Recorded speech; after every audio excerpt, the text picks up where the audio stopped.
All right, so this chapter is chapter 11, and we are dealing with areas mostly in this chapter. And this first section is specifically going to be on the area of squares, rectangles, and triangles and parallelograms. So we want to make sure that we cover this. So we have our area of a square here, we have area of a rectangulogram, and then area of a triangle. Now, one thing that we need to pay attention to, and I'll show you this as we go through, when we see things like a height, so height will usually be represented by an H. So if we're going to use a height, then it has to be perpendicular to the base. So when we say base times height, it can't just be the height has to be straight up and down, and the base has to be straight left and right, or essentially they have to be perpendicular. So there's some things that I've added to these diagrams. Just make sure you add them as we go through this video. This first is a square. A square means that we have 4 congruent sides, and that means that all of these corners are going to be right angles. So basically we have our area of a square will be equal to the side squared. So whatever one of these sides are, if we square it, that will give us the area of a square. That's why it's called a square. On a rectangle, again, all 4 of these angles are right angles. That's the definition of a rectangle. And our area here is going to be area equals base times height. Okay, and again, it could also be length times width, but we use base times height a lot in geometry, so we're going to keep it that. So again, if this is the base, then that means the height has to be labeled. Again, we have H here, we have B here, and it has to be a right angle. That is the most important thing that we have here, is that this has to be perpendicular to this. Otherwise, that's not the correct base and the correct height. And that's going to be important when we get to the trapezoid. So let's look at the trapezoid. So, and actually, look at that. So even teachers make mistakes. This is not a trapezoid. That's really stupid. This is a parallelogram. So we're going to recall that a parallelogram. I'm going to leave that in the video just so I can maybe ask you guys about it, just to make sure you guys actually paid attention. So this is a parallelogram. Okay, and a parallelogram is the same formula as a rectangle. It's still going to be area equals base times height, but the difference is the height cannot be this slant right here. The height has to be straight up and down because that is what is perpendicular to the base. So this right here is the base, which means the height has to be perpendicular, so the height has to be this line that is straight up and down. Okay, so that's really important. When we get to the triangles, the area of all the triangles is always, the area of all triangles is 1/2 times base times height. But again, the height and the base have to be perpendicular. So on this obtuse, this is an obtuse triangle, we have to have a height that goes straight up and down, and then the base has to be perpendicular to it. So here is the height, and the base is still over here. It's still this small space over here, but notice if I were to keep that base going, it now is perpendicular to the height. So we have to make sure that our height is straight up and down.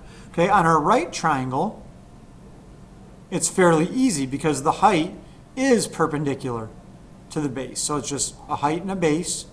And then for our isosceles, an acute triangle, same idea. The height comes straight down from the middle, creates a perpendicular with the base.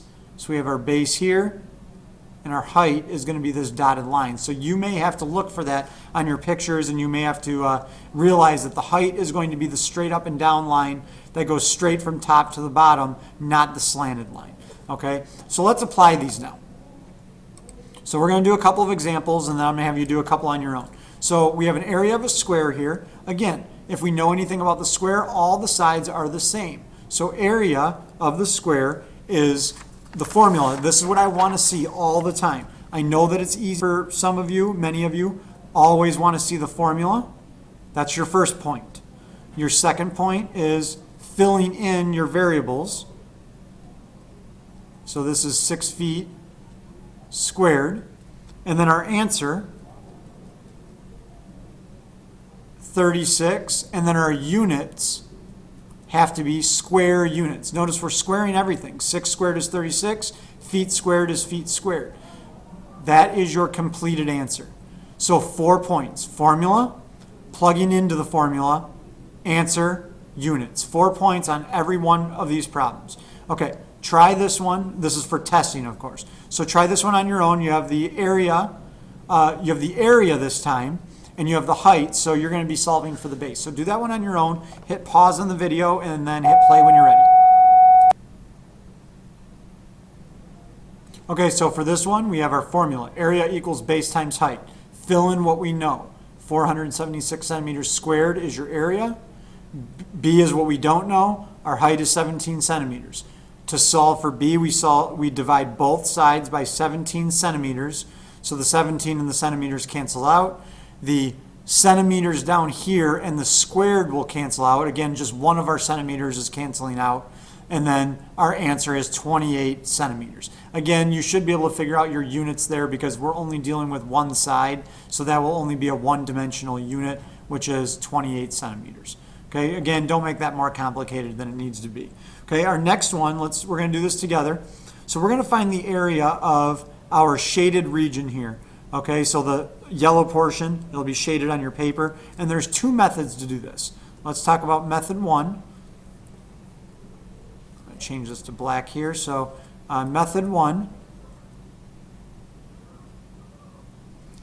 So method one is we're going to use the area equals base times height.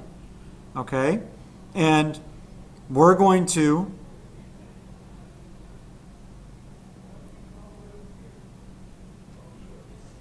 look at our figure here, and we're going to see that we have a height of 20. We have a base of 35. So again, remember, the height of a parallelogram is going to be the straight up and down, straight from top to bottom that creates the perpendicular. So that means we have area equals 35 times 20. So therefore, area will equal whatever 35 times 20 is, which is 700. So area equals 700. And there's no units there, so we could say units squared, or if you leave it blank, that probably won't be a big issue. Okay, so method two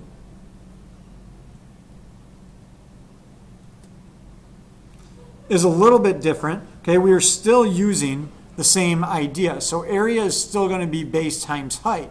But now in this case, we're going to use RU. Okay, so we're going to use RU as the base.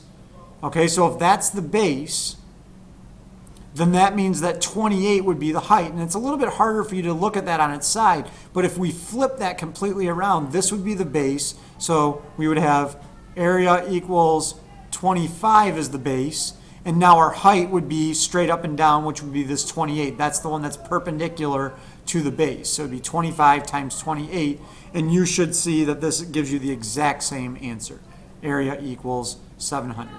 Okay, so one of the things that was talked about on the previous page in the notes, it said that if you want to find the total area of two objects, you can find the area of two objects separately and just add them together. So on this one, I want you to do this on your own. And again, find the area of these separately and then figure out how you'd find the total. But again, hit pause and try that on your own, and then hit play when you're ready. Okay, so going through this, your answer is right here, 178.5 feet squared. So when you're doing this, you would want the total area, so that's going to be the area of the triangle plus the area of the rectangle. The area of the triangle has a formula of 1/2 base times height. The base of that triangle is 17. The height of the triangle is 5. That gives you 42.5 feet squared for the triangle.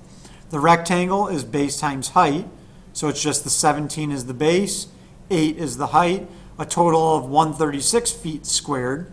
And then once you have those separate, the total is just those two added up, which gives you 178.5 feet squared. So that's it for this section. If you haven't had Moto quiz that's been assigned, make sure you take that and bring any questions that you may have to class. So see you then.